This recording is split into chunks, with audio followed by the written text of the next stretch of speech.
Now, let me go to the topic of bipolar disorder 2. This bipolar disorder 2, the hypomania, the first time was in 1976. Danner, I think all of you know the same person who gave us the concept of rapid cycling also. Samuel Gershon, he was the editor of Bipolar Disorder, and then I think he is still alive. He's a very active member of ISBD. Frederick Goodwin, he is the author of the book Manic Depressive Psychosis and then Recurrent Depressive Disorders. It's a Bible for bipolar disorder. These are all very, like top research workers. For the first time, they coined hypomania and then said that there is something like a bipolar 2 in 1976. After this, DSM-3 has come, but it did not include bipolar 2. It's only bipolar disorder. DSM-3 has only bipolar disorder. DSM-4 for the first time, that is 94. See, even here you see that almost about 18 years later, the concept has been introduced into the classificatory system. They just don't introduce into that, but there's a lot of thinking, a lot of task force, and a lot of field work goes down before introducing a diagnostic concept into that. But sometimes, what are maybe the reasons? It may not be very systematically done, or it can have some problems, and later the utility value disappears. So here, the difference between 1 and 2 is 7 days and 4 days, plus other things. All of you know that no psychosis, no hospitalization, and then no significant impairment. That is what. DSM-5 did not change anything, but this is something introduced, short duration hypomania. Hypomania is 4 days. We want to further reduce it to 2 to 3 days. I find it very, very difficult to understand, but that is what that's how the progression has come. ICD-10, there was no diagnostic entity as bipolar 2. Now, last year, ICD-11 has come. They have kept bipolar 2, but here you see ICD-11, bipolar 2, the diagnostic entity is there, but hypomania duration, this is several days. What does it mean by several? Whoever has done it, whose several it is, yours or mine, or what? So like, how does a clinician go with this several days? Unfortunately, all these 20 years ICD did not have. Now ICD-11 has introduced it. Now everybody is talking about this. There's no diagnosis like that. Right, things happen like that. Now, I just know, we also have in bipolar rapid, ultra rapid, and all those things. Let's not worry about that now. Now, the point is, bipolar 2 diagnosis, we have to look at what is the validity of this diagnosis, what is the utility and reliability. This is the thing which we're going to discuss in the next few minutes. This is the point. What is the validity of diagnosis of hypomania? Hypomania, there are some diagnostic criteria, but what is the validity of this diagnosis? And then, you made a diagnosis of bipolar 2. What is the utility value? Does it have anything separate from the bipolar 1? These are the things which we are going to discuss in the next few minutes. I think it's a little bit too crowded slide. I just want to put it for the sake of brushing up of for some of us. What does DSM-5 say about it? Hypomania, at least 4 consecutive days. This is all the same, exactly the same as mania diagnostic criteria. This is the only thing, not severe enough to cause marked impairment. This is the only thing. One is 4 days. Then second thing is no impairment in social or occupation. And then, okay, right, mania. This is 7 days, severe to cause marked impairment. I've been talking about it. When an illness is severe, whatever may be the presentation, you don't need many days for the diagnosis of it. When somebody presents with severe delusions, hallucinations, and then significant hyperactivity and then loss of touch with reality, maybe 1 day, 2 days, we can make a diagnosis, not for the diagnostic criteria. When the symptoms are mild, generally you wait for a longer time to confirm your diagnosis, right? Here, the illness is severe, it is 7 days. The illness is much, much less severe, milder, it's only 4 days. Actually, 4 days also, there are a lot of arguments, especially Benazzi was arguing that we should cut it down to 2 days. 2 days of that hypomanic thing, you have to make this slight disturbance, you have to make a diagnosis of hypomania. Why? What is the hurry? When symptoms are mild, when symptoms do not cause impairment, we need to confirm, is it abnormality what we are seeing, or one odd phenomenon what we are seeing? So you take more time, you take 2 weeks and 3 weeks like that. But here the hurry is in 4 days, not even 2 days, which is something which I always fail to understand why this is like that. This is the kind of a thing what I say that. And then cyclothymia, I even kept it just for the sake of it doesn't come into that. Generally, bipolar disorders we talk about therapeutically mania, hypomania. But here, see the little bit of a paradoxical thing. It's for about 2 years. Cyclothymia. This is a DSM-5 criteria. Symptoms cause clinically significant distress.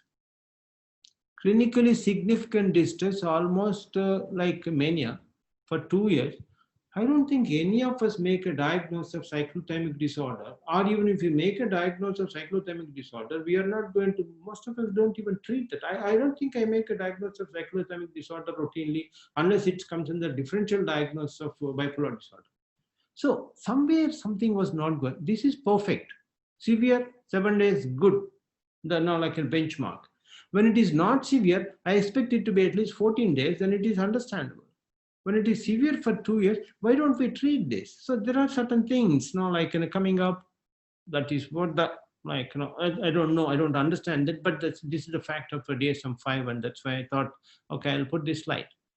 Now, for the same thing I was talking about. For a diagnostic entity, one is severity, duration, impairment. This is what we take. If we take mania, it's about 7 days. It can be very severe on the scale of severity, like in mild, moderate, severe. It's very high severity. Impairment is very high. This is the mania threshold. For 7 days, fairly severe, extending up to that. We all know that how severe manic excitements can be. We all know that how much of a severe impairment can be. Mania is first class, no problem at all. Suppose you apply the same thing to hypomania. It is 4 days, as I was telling that, like there's a lot of, even DSM-5 has a short duration hypomania, 2 to 3 days. So duration is 2 to 3 days. The impairment is very minimal, no significant impairment.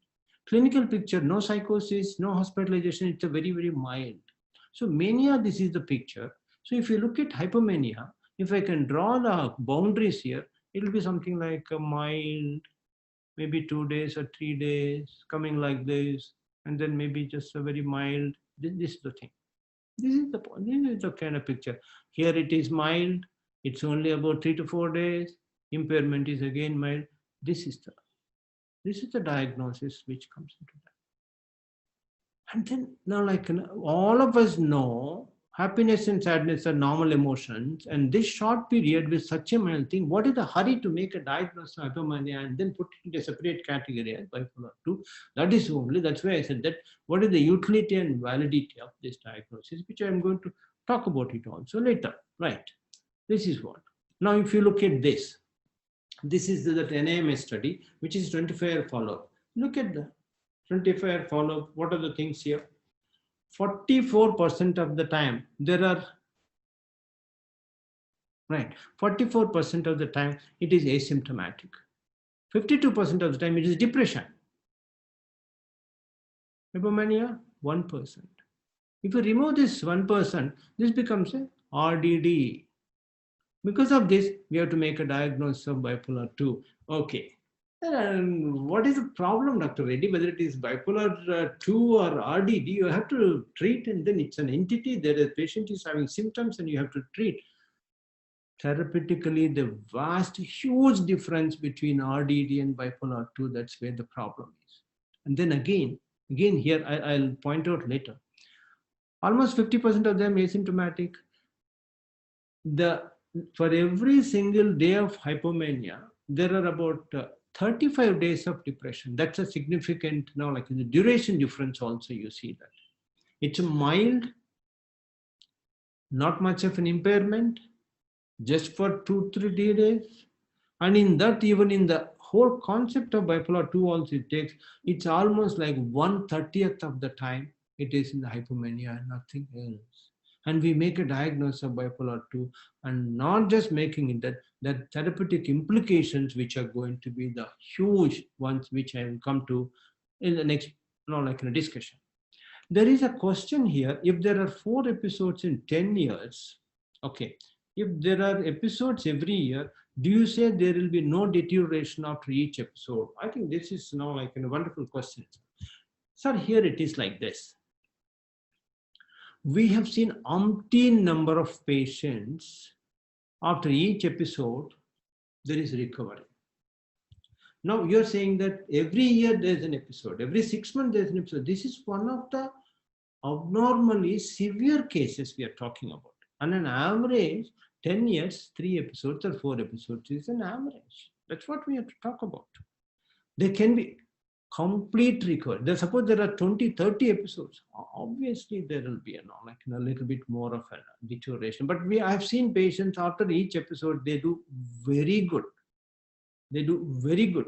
We have been talking about, I was actually having some other article also where neurologically also, neurobiologically also, whether there is a significant deterioration, they don't find much.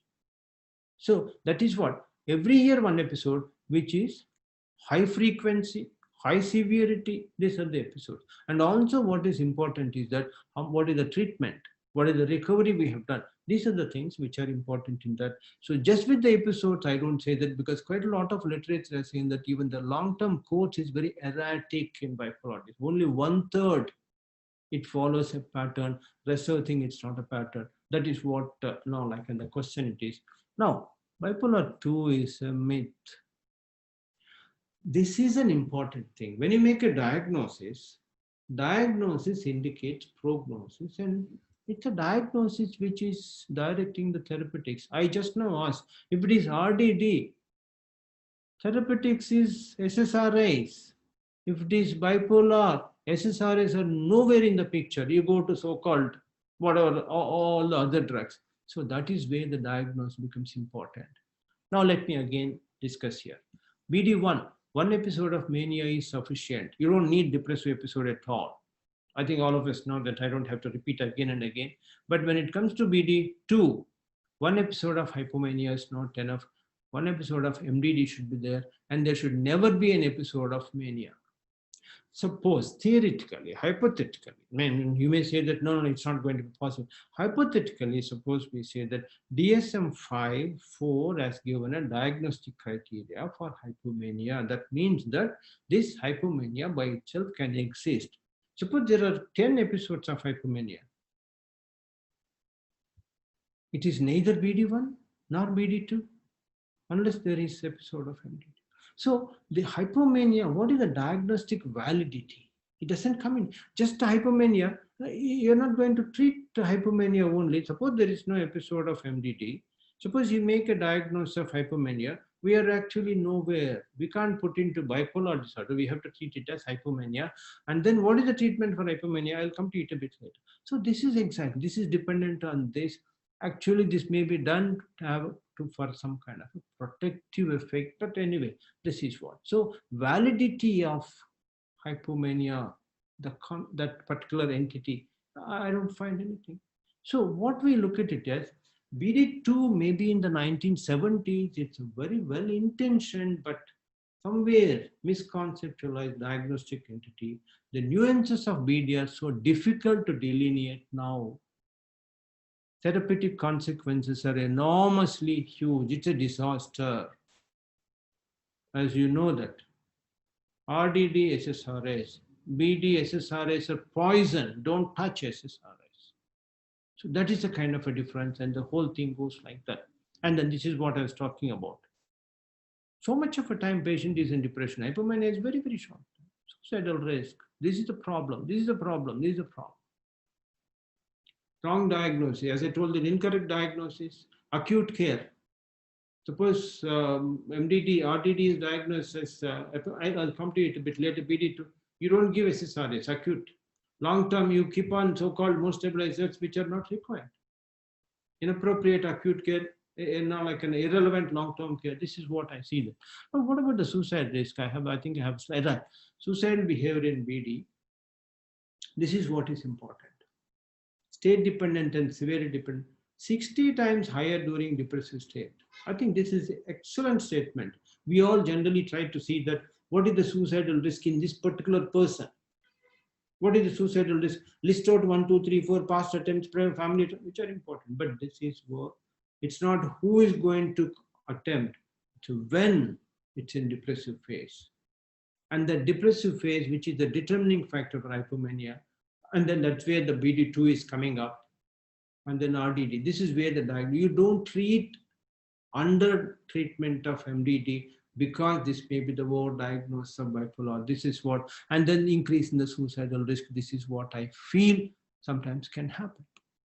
Right, you all know that this is what I've been talking about. Once you diagnose this, this is almost a must. If not in the first episode, in the second episode. This is okay. You can give antidepressants at a second, third, fourth step. Minimally effective dose for the minimally required duration. They pull it out as early as possible. So obviously these antidepressants do not show any effect on the depression. That's what we are told. From the first day, we are afraid whether there's going to be a switch, whether there's going to be a switch. Both need a serious rethink. That's a later thing. But this is how the treatment, therapeutic disaster, what I was talking about.